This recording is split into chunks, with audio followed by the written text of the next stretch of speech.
Now, without much further ado, I'm going to introduce my guest for the fireside chat. It is Markus Bußler. He's the commodities journalist over at the AKTIONÄR. You probably know the AKTIONÄR, Germany's leading financial magazine, but you're wearing so many different hats. You're also an accomplished book author. You write a fantastic newsletter called Goldfolio, and we've known each other for about 15 years. And we've been through thick and thin, I'd say. And we're still waiting for thick. I don't know, I'm still waiting for something, to happen. I'm still waiting for my first real bull market. But we've been exchanging notes so many times, and we've been on so many site visits together in the past as well. So I'm really excited that you had the time to come out, Markus, and to join me here on stage. Thank you so much. I think let's sit here. I think it's a little more relaxed. And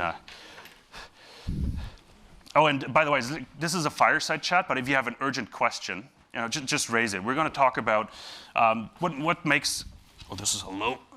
There we go. We're going to talk about the exploration sector. I want to ask a few questions about the macro setting at first, like why is gold trading at $2,300, $2,400? How did we get here? The question, of course, is, are we going to stay here? Are we going higher? Are we going lower? Is the market going to correct? I'll ask that in detail. But if you have any questions for Markus, for myself, please ask them, raise your hand, and see if they fit in, we'll definitely ask them. So, Markus, without much further ado, why are we trading at 23, 25 right now in the gold price? What happened? Oh, many things happened. And first of all, welcome all, and apologize for my bad English. Obviously, it's good enough to order some food and drinks, but doing a fireside chat is something different. So I apologize in front, just yeah, many things happen. I think there's central bank buyings, but central banks are buying over the last quarters. Years, and so no idea why gold is going up at this point. But I talked to Ronny Stöferle for a few weeks, and he said, hey, it's the Asian side of the market. There's huge demand from private investors in Asia, especially in China, also in Japan and India. And I'm not really happy with this explanation because these guys are already buying for years. So it's very weird a little bit. Others will say, hey, they stopped manipulation, the gold price, so it's allowed to go up now. So that's not what I think. I think it's not a good sign for our economy that the gold price in a not perfect environment for the gold price is rising, because you have still positive interest rate, real rates. You have a strong dollar. This is not positive for the gold price at all, but the gold price is rising, and yeah, it's something. There is money going into the gold. Nobody really knows which money it is, but I think there's smart money, and there are some big investors positioning themselves for what has to come over the next months and years. Yeah, I think timing of the gold move is really interesting, and the question I've asked a lot of guests on the YouTube channel as well is like, why now? Right? Like we've talked about this for many years, like geopolitically, we should have gone up already like years ago, like from the macro side. But Kai, listen, the worst thing ever happens over the last year probably is 9/11. What happens in 9/11? Gold is spiking for a few days and giving up all the plus in a few days. So it's not that. The gold is not the political hedge everybody is talking about. So gold is something more. Yeah, it's an asset class for their own, but it's not driven by political. It's not driven by the dollar. It's driven by sentiment. Let's flip this around. Like we talked about, like why is gold higher, but we should talk about as well, like what does the high gold price actually cause? What's the effect of a high gold price? Meaning, like the background of the question is like in the past we said, well, if gold explodes, the U.S. is in trouble. Like something is breaking, something is wrong here. So at $2,300 gold, is something wrong? Like. Do you see that yet? Are you scared by the election in fall? No. I am. Oh. Oh yeah. As a European guy, I'm scared. So, listen, maybe Trump is coming back and he says, but do I care about Europe? I don't even know where Europe is. So, I'm not care about what they have war. So if the US says, just European, do whatever you want, and Putin, do whatever you want, I'm scared as a European guy. On the other hand, this is a fight of, sorry to say this, but I'm older than 40 years now. I may say this. It's a fight from two old guys. So is this really what you expect from the mightiest nation in the world, that two very aging guys fighting each other. It's not what I expect. I expect something, more dynamic. Yeah, it's not dynamic at all. Maybe Trump is in his way is dynamic, but it's not the dynamic you wanted to see. So I'm scared a little bit, and I guess the world is scared without you. You're not scared. That's fine for me. But many haven't thought about it enough yet. Many people are scared what's coming, and I think this is something. U.S. can be broke. You're speaking about the deficit in the U.S. It's a problem. First of all, it's just a number, because nobody can really imagine what this means. And if there are 38 billion or 34.5 trillion. Trillion. Nobody cares. It's 40. Nobody cares. It's just a number, but it's a huge number if you imagine it. So it might be big trouble coming to us. Yeah. Well, the Congressional Budget Office put numbers out of $144 trillion of debt in the U.S. by 2053. That's $1 million per household in the U.S. That doesn't sound right. I guess we scared this one. Very scared. No, but the U.S. dollar, I think, is an interesting topic. You mentioned strong dollar, and coming back to what does the gold price do to us, or do to the markets? What is the effect of that? Why is the dollar actually hanging in there? Dollar doesn't seem to be afraid of the elections. What is that telling you? Well, again, I'm scared because if people are scared, they're running into the dollar and they're running into the gold. So, is this what we already see? The people buying the dollar, the people buying gold. Is this not something you have to be scared of if you think about it? Now we got to challenge you, because we got rising bond yields, meaning interest in bonds is falling because yields are going up. Yeah. Right. So what's the relationship there? Do people not trust the U.S. government to sort of fulfill their debt obligations? I'm not pretty sure about relationships. I don't care about relationships. Why do you think relationships work as long as they work, and suddenly they stop working? I was talking to a young colleague of mine yesterday, and he says, all the people telling us dollar-yen is the, if the yen is weak, gold is weak, and so yen is already weak, and the gold price is going up. So there's no relationship. It doesn't work like this. I'm not happy with this. No, it's interesting. The yen carry trade is an interesting aspect, and the interventions that we've probably seen the last couple of weeks here. We're not going to go into conspiracy theories and why that is and why that is happening, right? But Markus, you have to write about gold and mining stocks, okay? Which is probably a very painful topic to talk about, right? We're just at the end of it, so we should go group therapy together. But let's talk about the developments. What have you seen over the last, let's say, 3 months, or ever since gold really started rising? How do you see the market behave? But that's an interesting story, because if you're stepping back and say, hey, investors have to come back to the gold space, what's the first thing they are looking at? They are looking, don't look at the exploration companies, don't look at the developers, they look at the big producers. So they look at Newmont and Barrick. Is there anything you have to be excited about Newmont and Barrick over the last couple of years? Not much. So why investing in the gold space if you see the number one and number two doing such bad things as they did? So maybe you are a brave investor, a brave retail investor, and say, I don't care about these big guys, let them do whatever they want to do. I'm looking at the developers. How many success stories do you know over the last, we know each other for 15 years, so 15 years is a long time. Tell me 10 names from first discovery to first gold pour over the last. That were actually successful? Yeah. Orezone, West African, but then it starts to drop off. And then after we start to think hard. Well, we can talk about K92, but it's a different story, because it has been the mine from Barrick they weren't able to run. We might talk about Atlantic Gold, but Santa Barbara will tell us different things about it. And so there are not really enough success stories. We need success stories to attract money. And this is something the companies are, I mean, there are so many companies out there. Did you even, you don't even see, they are raising money, millions and millions of money, and you don't see these big success stories. And this has to turn around. Of course, every company in here has to say, oh yeah, give me 50 million and make a success story out of it. But the truth is, over the last couple of years, we didn't see this. So the question is now, like, let's stay on the majors actually first. Like, how have they developed? Like, I know the Q1 numbers for some of the majors came out. You wrote about them as well.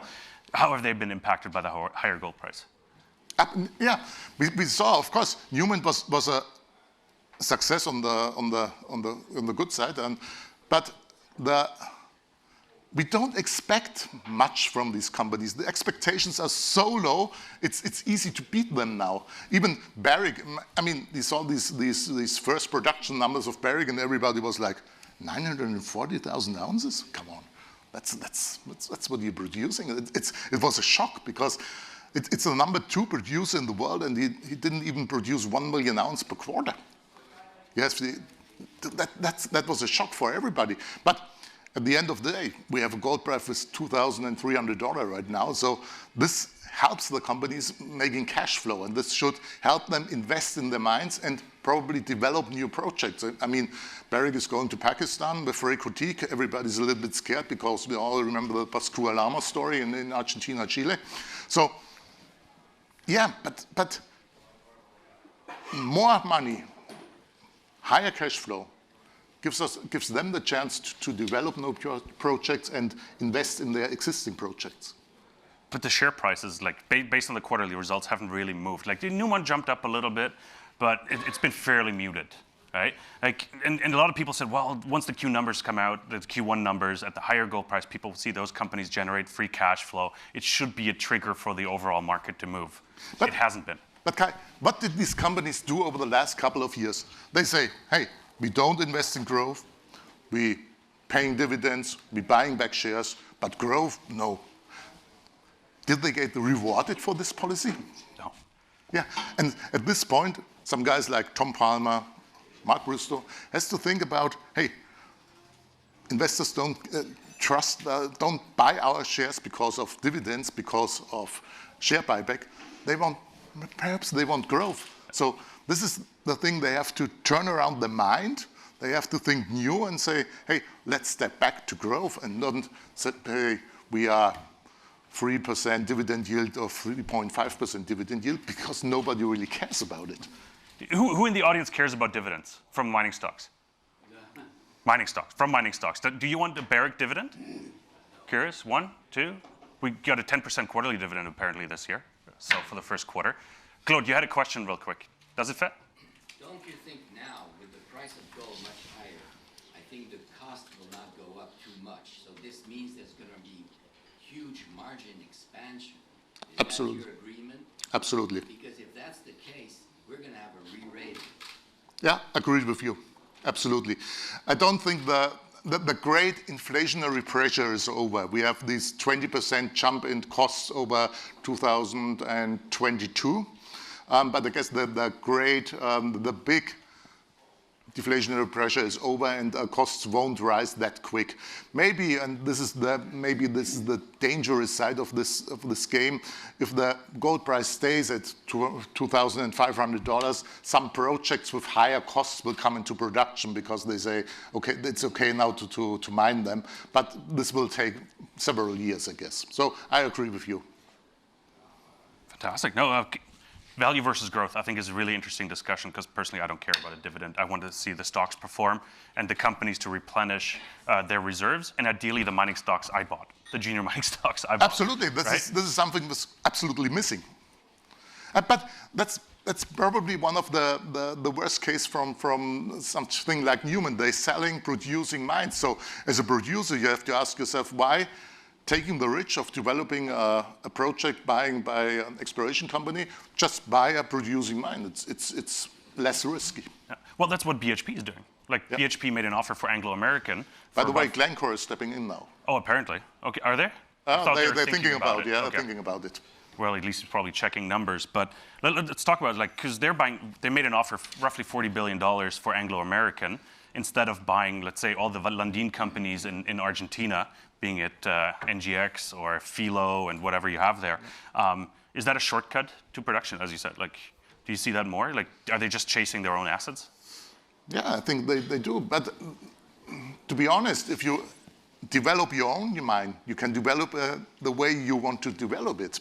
And if you buy an existing mine, an already producing mine, you have to take what's there. And I think, yeah, it's less risky. And I guess building mines wasn't the great success story over the last couple of years. Thinking about New Gold and thinking about IM Gold and all these guys building mines. Argonaut. And yeah, so it wasn't a huge success story. I'm really happy. I don't have shares of Equinox, but I'm really happy Equinox could build the Greenstone mine. Greenstone, yeah. Greenstone. Yeah, Greenstone project in time and in budget, because that's good for the whole sector. Because so many mine buildings have to become a disaster. So it's good to see a mine is built in budget, in time. Greenstone is going to be Canada's largest gold mine as well. Not yet. So, well, it's supposed to surpass Malartic. So it's supposed to be bigger than Malartic. So I'm curious, like it's ramping up now, of course. But producing 400,000 ounces, it's ramped up. Canadian Malartic and D2 Lake should be bigger. Should be bigger? Yeah, I think so. Well, it's up there. Okay. I'll have to double check my numbers. But you brought up, or I thought of an interesting topic to follow up on, is valuations. Like, because Anglo-American, they sold off their coal business and all of a sudden they're worthless, still only $40 billion, but they've lost a lot of value due to that. Are valuations a reason why companies are just chasing producing assets instead of building it as well? Is the market still too cheap? Yes, it is. Absolutely. It's based upon which gold price you take or which copper price you take. It's still cheap. And I guess one thing is that analysts can keep up with this rising gold price. They're doing their math at the beginning of the year and say, oh, we're calculating with a gold price of $2,000 or $1,900, and they don't do it every month. So if you look at the expectations for the companies are too low, and the market is too cheap right now. Yeah, agreed. Gold reserve pricing. Like I remember talking, like even with a Mark Bristow about that. Like, what level do you price your reserves at? Which could be a really interesting discussion. And I haven't looked into it, so I'm curious if you, by chance, when you looked at the financials, did you see like what they're pricing their reserves at? Because I remember Barrick was about $1,350 last I checked. That was a year and a half ago. They might have upped it, but I'm not sure if it's still there. Like, and should they change it, and to what should they change it? They should change it, but they should change it carefully, because we don't want companies coming out there and say, our reserve metal is based on $2,200. We don't want this because it will crash as soon as the gold price is going to 2,000, and this could easily happen. So, but yeah, they should come out and say, let's price it at 1,500. I think that's a realistic number, because I don't anybody here expect to visit $1,500 gold soon, but never again, please. Not. 2,000 is the new floor, according to all the analysts now. So we'll stick with that. But like, if you increase the reserve price, of course your reserves on paper increase as well. So it takes that M&A pressure off the big mining companies, because all of a sudden, hey, look, we got way more gold than you thought we had. Does that reduce the pressure to do something stupid? No, I don't think so. I don't think we are in a stage they are doing anything stupid. So we are. This is far from us. So I guess we are. There has to be. Well, okay. I have to say it in other words. If you are Barrick, if you are Newmont, you don't chase a company owning 1 million ounces, 2 million ounces, as long as it's not just in the neighborhood to your producing mine. If you are Barrick, you want to have a mine producing 500,000 ounces a year, 10 years plus. So you're looking for companies with 5 million ounces and exploration potential, because you pay for the existing resource, but your win is in the exploration potential. So as an exploration company, if you're talking about Barrick is looking at us, Newmont is looking at us, you have to show them this project has a potential of 5 million ounces plus, and there are not many deposits out there. So I don't think a Mark Bristow or Tom Palmer is going to say, hey, we do something crazy, you have 500,000 ounces, I'm going to buy you. This won't happen right now. One interesting topic I discussed on the YouTube channel yesterday, actually, is the takeover price per ounce of gold. Oh, yeah. That is a really interesting topic. Like, where would you see I wouldn't even call it fair value because it differs obviously from project to project. Absolutely. But where do you see the average going? It used to be around $100, but I think we're far off from that. I think Goldcorp, and please correct me if you remember this, Goldcorp was paying for Carmignac, for the coffee project, you mentioned it at the beginning here, $220 an ounce. So if we're coming back to $100, $150 an ounce in a gold price environment from 2,300, it would be good. Yeah, we even could go to $200 an ounce as long as it's a safe jurisdiction, like Canada with some First Nations around, you can talk to them. And maybe even in Nevada, even if we see a permitting process for 20 years, you probably won't pay $200 in West Africa. Okay. Like, because companies, like exploration companies, they love, it's like, oh, we're going to get bought for like $200 an ounce in the ground. They're trading at $3 in the ground. Yeah.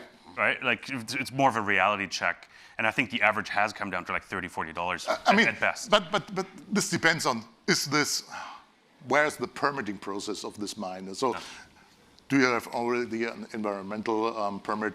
Do you have a water permit? Do they have a mine building permit? So this is de-risking the project, what they always call it.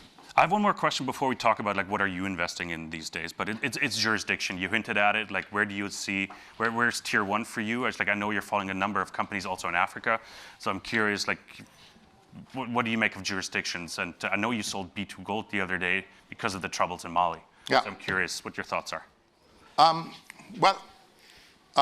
Tier one jurisdiction for sure is Canada, if you have Agnico. Even Mark Bristow says Canada is #1 jurisdiction. Because I asked Mark Bristow, just to tell you this, hey, why are you going to Pakistan? That's crazy. And he said, okay, where do you want to build a mine these days? And I said, Canada. He says, okay, Canada. I says, US. He says, permitting is a nightmare. I'm over 50 years old. I won't be alive if this mine is really permitted. And he's right. Where want to? Australia, of course, but they are changing their mining rules every day. So it's tough to say #1 jurisdictions. I can tell you some countries I never would invest right now. It's Burkina Faso, it's Mali, Sudan is at the moment, maybe in a couple of years, Niger. I'm even not keen on going to the Congo. I know Friedland was building his Kamora Kakula there, but he has a huge money coming from China, so this certainly helps them. East Africa, you want to where do you want to go? So, want to build a mine in South Africa? No thanks. So, Argentina, they're controlling your money, and Chile, you don't know, it's still far left, and maybe now you're going to Brazil, but as you build a mine in a few years, you don't know what's happening in Brazil. So it's tough to say, yeah, Canada is #1, even if you have to deal with the First Nations, and you know First Nations getting mightier every day. So it's tough business. You get a long permitting process in Nevada. It's close to impossible to permit a mine in California, an open pit mine. Going to Mexico, it's close to impossible to permit an open pit mine in Mexico right now. I know there's election in June. It might become so. It's really one of the worst questions you can ask us here in front of the audience, because I'm a little bit like, oh my God, what should I say? But yeah. Well, I have to ask, Markus, like in your newsletter and maybe personally as well, like where are you investing? Where are you seeking returns? Where can we make some money these days? Oh, I think there is a lot of money to make in the junior mining, even if it sounds a little bit skeptical, but it's in general. But I was newsletter. I'm still investing in Amix Exploration. It's one of my #1 takeover targets in Canada. It would be a perfect fit, by the way, to Hecla because their Casa Berardi mine in the north is running out of ore. So I wonder why they don't do a takeover offer for this. But yeah, I think the Integra Millennium Precious Metals merger opens a lot of value for shareholders. Yeah, there are certainly some other companies around, but I won't invest in these countries I just told you. Maybe Endeavour Mining, for example, is doing quite a good job stepping out of Burkina Faso with 2 mines left, but they are running quite well, and going to the Ivory Coast, which is the mecca in West Africa right now for gold investors. And they are doing a very good job in finding new ounces, and very cheap in finding new ounces, permitting in the record time, and bringing it to production like Lafigué and in Ivory Coast. So, yeah. I think you should do a mix of producers and... that was my next question, like development stages, like producer, developer, explorer, junior explorer. Like if you were to give percentages, how would you allocate? Right now, producers are so cheap. I won't overweight producers because it's less risky to invest in them. Of course, you get the more value if this market turns around. Really, you have in the juniors. But right now, many producers are less risky, and there's so much value in them, and they are still cheap. So I think you can invest in producers easily. I sold B2Gold, and this is with 4 minutes left. I sold because I have no idea what's going on in Mali, and I'm really nervous if I don't know what's going on. There's the influence of Russia. The Wagner Group is there. And so if these guys, you can't say it's logical they don't do anything crazy. No, it's not logical. Don't they want to take away a mine from Barrick in Mali right now? And it's a 600,000 ounce producer, right? 600,000 ounce producer. Massive. So it's... Fantastic. Markus, let's see if we have some questions from the audience. Do you have any questions for Markus? Simon. Yeah, back to this theme, investing at record high gold prices. What if the record high gold prices is just a symptom of our currencies going to zero in the end? And what was going to change the sentiment of the big funds to actually get into investing in gold producers? Starting with your second question, I think it was an easy rally for the funds over the last couple of years because it's so easy to buy always in NVIDIA, always buying in Microsoft, always buying one of these stocks who are going up forever. But these stocks won't go up forever. If history tells us anything, it's that. So if these stocks are starting to end their bull run, and a bull run don't end because everybody's selling, a bull run ends because there's running out of buyers. And if this ends, I think they are looking for a new allocation in cheaper stocks, and I think they have to put on their radar the mining stocks because they are so cheap, so undervalued compared to the gold price. They have to do this. Problem is, and this is maybe the biggest risk in our whole system, is the ETFs. Because everybody's, and this is what we see in our magazine, everybody's investing in ETFs right now, buying the S&P and buying these ETF, high-tech ETFs. They can't easily switch to a mining company. They have to invest whatever, but this could be very risky. But the actively managed funds should switch this, as they see ETFs buying ending by the high-tech, way, in my opinion, way overvalued high-tech stocks, and this would cause a change in mind, and they are going to have a look at the mining stocks and buy them. So it's like you have to wait for the end of this tech stock, yeah, and then there's the ETF rotation. Yeah, right. What would fuel the demand for ETF fund managers to switch to resources away from tech? Is it going to come from price action, or is it going to come from actual investors saying? No, I think it comes from price action. I'm pretty sure it comes from price action. Not people knocking on their door saying, yeah, gold producers. Well, you also see the margins increasing, right? Which should trickle down eventually and lift the revenues for the companies and lift like the PE ratios, or decrease the PE ratios to levels where you think, okay, now I do have to buy them. They're like, didn't like it before, but now they're stupid cheap. They were cheap before, but now they're stupid cheap. All right. One last question for Markus. So I'm quite in this market. I'm the newcomer, so maybe... Welcome. Here he is.